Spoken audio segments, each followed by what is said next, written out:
Hello बच्चों, welcome back to Sharda education. Previous video में हमने पढ़ लिया था संयोजन अभिक्रिया, वियोजन अभिक्रिया, विस्थापन अभिक्रिया और द्विविस्थापन अभिक्रिया। आज जो स्टार्ट करने जा रहे हैं वो हमारा टॉपिक होगा तीव्र अभिक्रिया। जैसे कि बेटा ये ध्यान दें आप लोग कि नाम से स्पष्ट हो रहा है कि तीव्र अभिक्रिया होती क्या है। तीव्र अभिक्रिया वे अभिक्रियाएं होती है जिनको संपन्न होने में बहुत कम समय लगता है, अर्थात कहने का मतलब अभिकारकों को उत्पाद में बदलने में बहुत कम समय लगता है। एक एग्जांपल लेते हैं हम लोग, जैसे मान लो परबल अम्ल है, परबल अम्ल एवं परबल क्षार,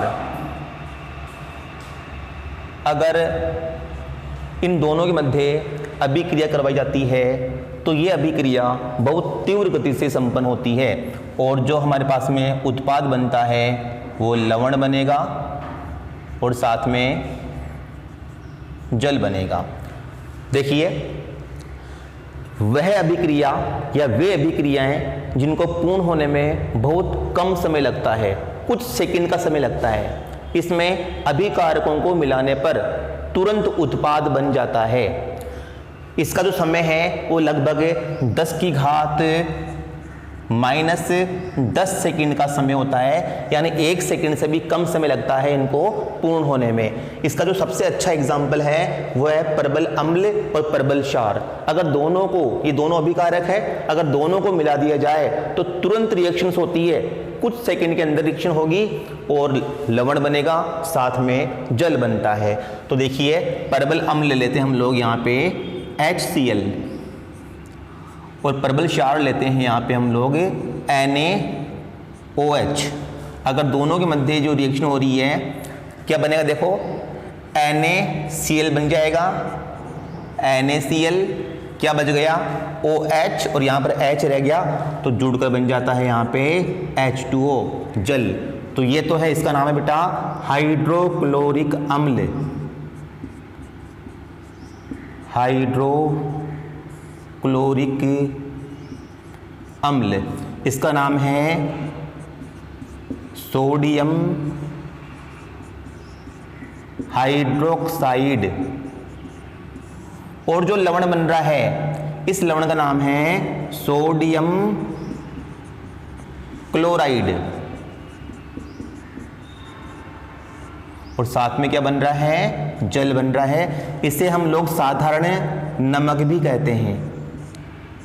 तो बेटा ये जो रिएक्शंस है ये तीव्र अभिक्रिया की ही रिएक्शंस है। इसके अलावा एक रिएक्शंस और है हमारे कोर्स में, वो भी हम लोग यहां सोल्व कर लेते हैं।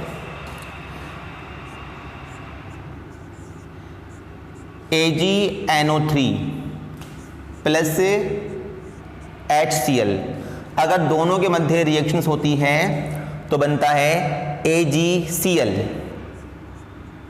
AgCl plus HNO3, HNO3।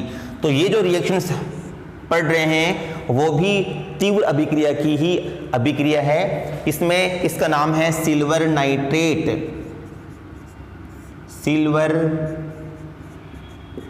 Nitrate.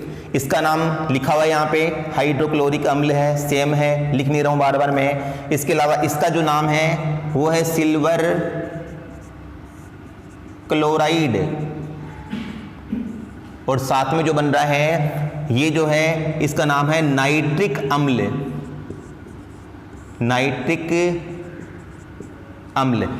ये जो सिल्वर क्लोराइड है इसका बनता है श्वेत अवक्षेप। तो बच्चों ये दोनों जो अभिक्रिया है ये दोनों ही अभिक्रिया तीव्र अभिक्रिया की अभिक्रियाएं हैं। इसके अलावा हमने पढ़ा है कि पौधों में जो प्रकाश संश्लेषण की जो अभिक्रिया होती है दिन के समय सूर्य की उपस्थिति में, वो अभिक्रिया भी तीव्र अभिक्रिया का ही एक अच्छा उदाहरण माना जाता है। उसका जो अर्ध आयुकाल होता है वो होता है 10 की घात -12 सेकंड। अब हमारे पास सवाल ये आता है कि अर्ध आयुकाल क्या होता है। तो देखो बेटा कि अभिकारकों की आधी मात्रा का अभिकारकों की आधी मात्रा का उत्पादन बदलने में जितना समय लगता है वो अर्ध आयुकाल कहलाता है। अभिकारक जो भी हमारे पास अभिकारक है उसकी आधी मात्रा को उत्पाद में बदलने के लिए जितना समय लगता है उसे कहते हैं अर्ध आयुकाल। प्रकाश संश्लेषण जो अभिक्रिया है, जो तीव्र अभिक्रिया का उदाहरण है, उसका अर्ध आयुकाल होता है 10 की घात -12 सेकंड।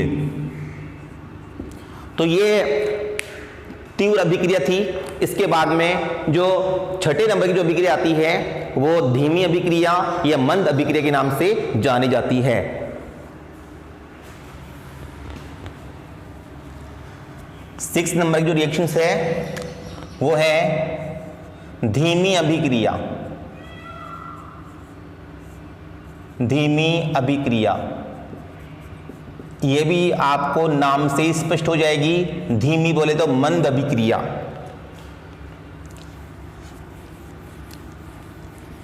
ये जो अभिक्रियाएं होती है, मंद अभिक्रियाएं या धीमी अभिक्रियाएं, इनको पूर्ण होने में कई घंटे, कई दिन, कई सप्ताह, कई महीने या कभी कभी वर्ष भी बीत जाते हैं। धीमी अभिक्रिया के अंदर क्या होता है कि ऐसी अभिक्रियाएं जिसमें अभिकारकों को उत्पाद में बदलने में कई दिन, कई घंटे, कई सप्ताह और कई बार कई महीने या वर्ष भी बीत जाते हैं। इसका जो एग्जाम्पल है सीधा सा वो है लोहे पर जंग लगना। लोहे पर जंग लगना यह धीमी अभिक्रिया का सबसे अच्छा उदाहरण है। देखिए लोहा जो है वो हवा यानी ऑक्सीजन और नमी जलवाष्प की उपस्थिति में धीमी गति से क्रिया करता है और अपने ऊपर एक भूरे रंग की परत जमा लेता है जिसे हम सामान्य भाषा में जंग कहते हैं। और ये जो बनेगा जंग Fe2O3.H2O होता है इसका सूत्र, जंग का सूत्र। तो ध्यान देवें, यहाँ पर समीकरण को संतुलित करेंगे। यहाँ पर 2 लिख देता हूँ मैं। इसके अलावा यहाँ पर 6 है, यहाँ पर 3 हो जाएगा और यहाँ पर भी 3 हो जाएगा। ये हमारा समीकरण संतुलित है। ये लोहा है आयरन, ये ऑक्सीजन है हवा, ये है नमी जलवाष्प है और ये जंग का सूत्र है। तो लोहे पर जंग लगना धीमी अभिक्रिया का सबसे अच्छा उदाहरण माना जाता है। इसके अलावा धीमी अभिक्रिया का ही एक और उदाहरण लेते हैं हम लोग, potassium chlorate KClO3। Potassium chlorate नाम है इसका, रासायनिक नाम है। ये भी धीमी गति से वियोजित होता है और बनता हमारे पास में KCl प्लस ऑक्सीजन। समीकरण संतुलित नहीं है तो मैं संतुलित कर देता हूं। यहाँ पे ये बनता है पोटेशियम क्लोराइड और ऑक्सीजन, यानी पोटेशियम क्लोराइड का जो विघटन होता है ये भी धीमी अभिक्रिया का एक उदाहरण माना जाता है। इसके अलावा तीसरा जो हमारे पास उदाहरण है, यह जो अभिक्रिया है मैं यहाँ लिख रहा हूं CH3COOH प्लस C2H5OH। इन दोनों के मध्य जो रिएक्शंस हो रही है, अभिक्रिया हो रही है, ये भी धीमी अभिक्रिया का एक उदाहरण है। क्या बनेगा देखो आप इसमें, CH3COO C2H5 क्या रह जाता है, H यहां से OH यहां से, यानी H2O हमारे पास बच जाता है। इसका नाम है एसीटिक अम्ल, इसका नाम है एथेनॉल और यह है एथिल एसीटेट और साथ में जल बनता है। ये भी धीमी अभिक्रिया का ही उदाहरण है। यानी ऐसी अभिक्रियाएं जिनको पूर्ण होने में बहुत अधिक समय लगता है, जिसमें अभिकारकों को उत्पाद में बदलने के लिए बहुत अधिक समय लगता है, वो धीमी अभिक्रिया कहलाती है। तो ध्यान दो बेटा, हमने पढ़ा है तीव्र अभिक्रिया और धीमी अभिक्रिया। इसके बाद में जो अगली जो रिएक्शन होगी माया अभिक्रिया जो होगी वो होगी अनुत्क्रमणीय अभिक्रिया, जो हम पढ़ रहे हैं।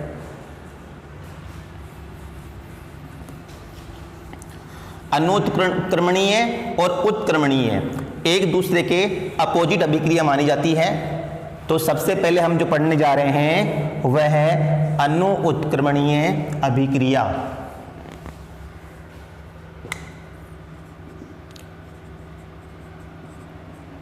अनुत्क्रमणीय अभिक्रिया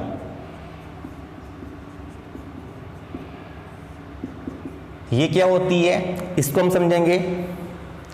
ऐसी अभिक्रिया जो केवल एक ही दिशा में चलती है, अर्थात अभिकारकों से उत्पाद तो बन जाते हैं लेकिन उत्पाद से पुनः अभिकारक नहीं बनते, उस अभिक्रिया को बोलते हैं अनुत्क्रमणीय अभिक्रिया।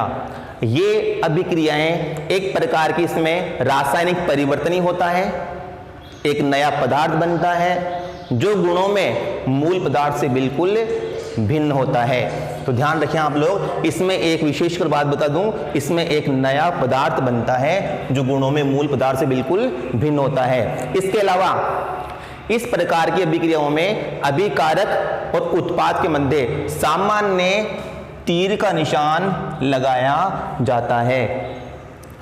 तो इसका भी हम लोग एक एग्जाम्पल ले लेते हैं।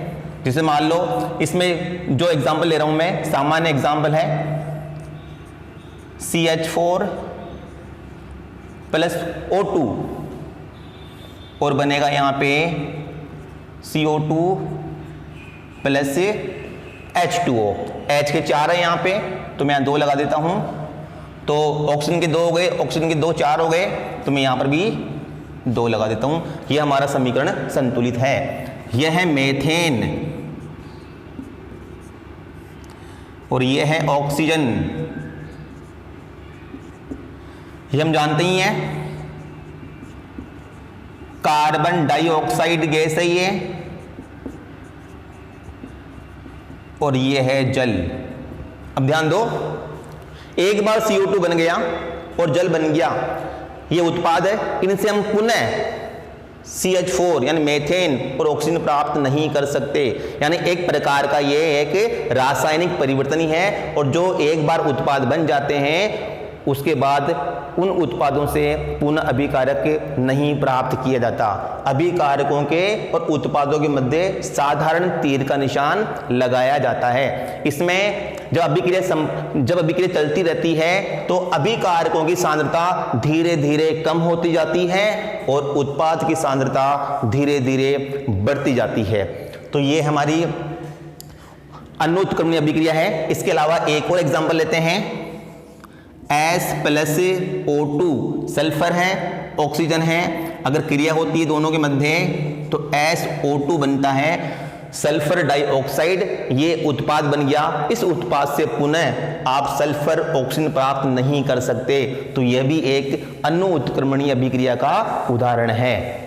इसके बाद में बेटा अगली जो 8वें नंबर की अभिक्रिया जो आती है हमारी, वो है जस्ट इसके अपोजिट है उत्क्रमणीय अभिक्रिया। उत्क्रमणीय अभिक्रिया जस्ट इसके अपोजिट अभिक्रिया है। ये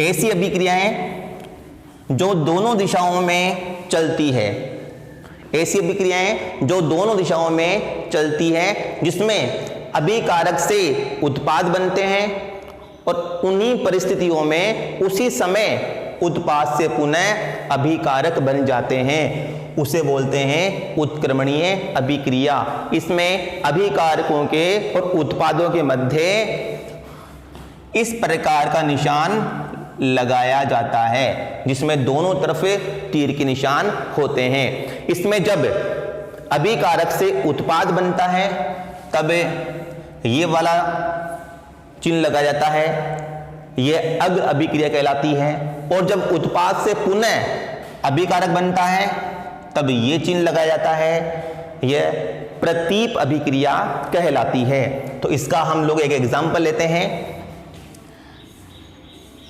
N2 प्लस H2,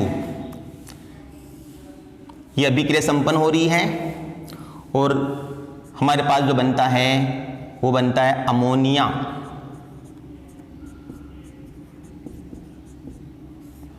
अमोनिया बनता है। समीकरण संतुलित नहीं है, यहां पे मैं यहां पर 2 लगा देता हूं तो यहां पर मुझे 3 लगाना पड़ेगा। ये नाइट्रोजन है, ये हाइड्रोजन है और इन दोनों के मध्य जो क्रिया हो रही है, ये क्रिया के फलस्वरूप अमोनिया प्राप्त होता है। इसमें जो उत्पाद प्राप्त हो गया है उस उत्पाद से पुनः नाइट्रोजन और हाइड्रोजन प्राप्त कर सकते हैं। तो ये हमारे उत्क्रमणीय अभिक्रिया का उदाहरण है। इसकी जो अगली रिएक्शंस होगी वो है H2O प्लस H2CO3, ये भी एक उत्क्रमणीय अभिक्रिया का उदाहरण है। ये जल है और यह है कार्बोनिक अम्ल। कार्बोनिक अम्ल, इसमें आयन बनते हैं H3O प्लस आयन और HCO3 माइनस आयन। इसका नाम है हाइड्रोनियम आयन और इसका नाम है hydrogen carbonate ion. Hydrogen carbonate ion. तो बेटा ये हमारी जो उत्क्रमणीय अभिक्रिया है ये भी कंप्लीट हुई है। इसके बाद में जो नई अभिक्रिया है वो मैं शुरू करने जा रहा हूं और उसका नाम है ऑक्सीकरण और अपचयन।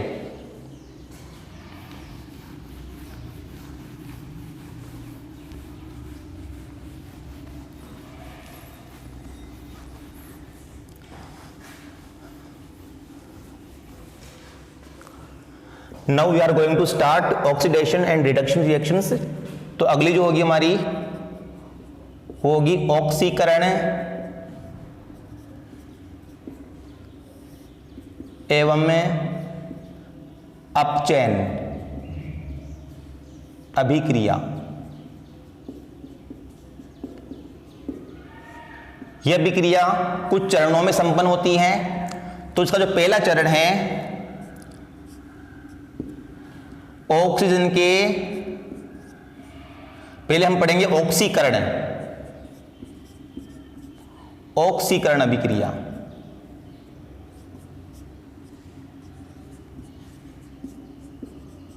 ऑक्सीकरण अभिक्रिया।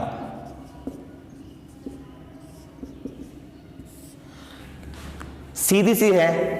ऑक्सीकरण में होता क्या है, जिसमें ऑक्सीजन का योग होता है वो ऑक्सीकरण अभिक्रिया कहलाती है। जिसमें ऑक्सीजन का निष्कासन होता है वो अपचयन अभिक्रिया कहलाती है। तो हमें यहां पर जो पढ़ना है वो ऑक्सीजन के संयोजन और ऑक्सीजन के वियोजन के आधार पर हम पढ़ रहे हैं। तो ऑक्सीजन के संयोजन के आधार पर ऑक्सीकरण क्या है और वियोजन के आधार पर क्या होता है। तो हम सबसे पहले पढ़ेंगे ऑक्सीकरण अभिक्रिया, यानी ऐसी अभिक्रिया जिसमें किसी पदार्थ का संयोग ऑक्सीजन के साथ होता है वह ऑक्सीकरण अभिक्रिया कहलाती है। जैसे मान लो मैं एग्जाम्पल पहले भी ले चुका हूं, फिर से ले रहा हूं यहां पर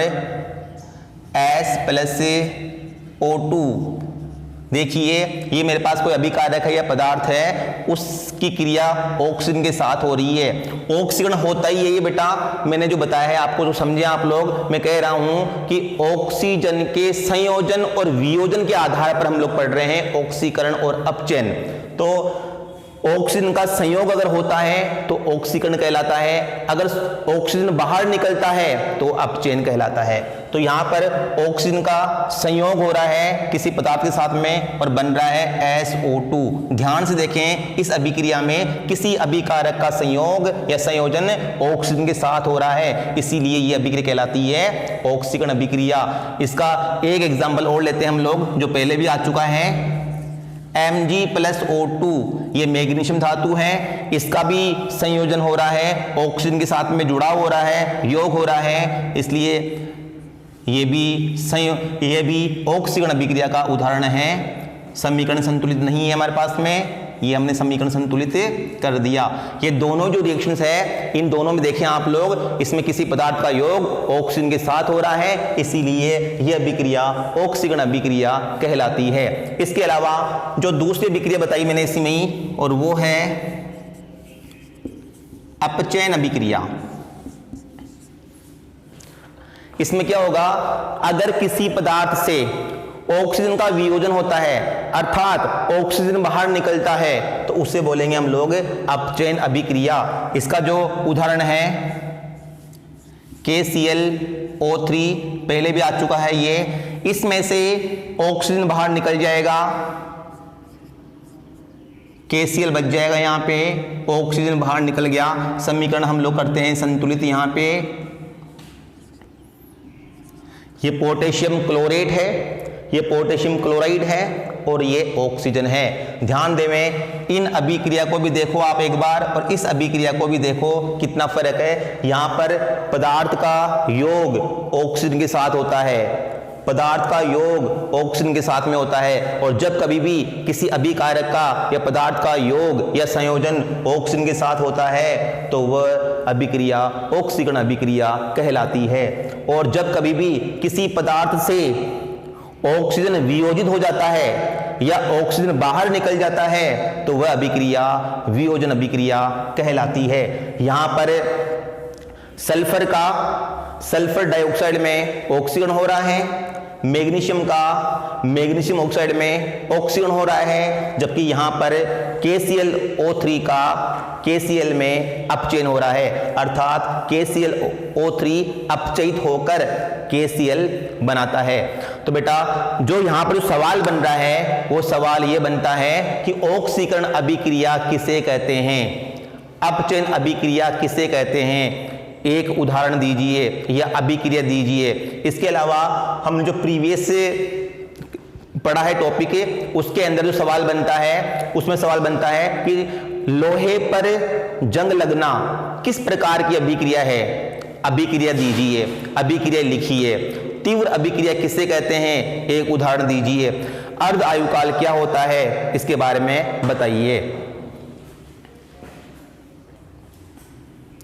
तो बच्चों आज हमने ये चीज पढ़ा है, अब नेक्स्ट जो टॉपिक होगी वो हमारे नेक्स्ट क्लास में होगा। Thank you.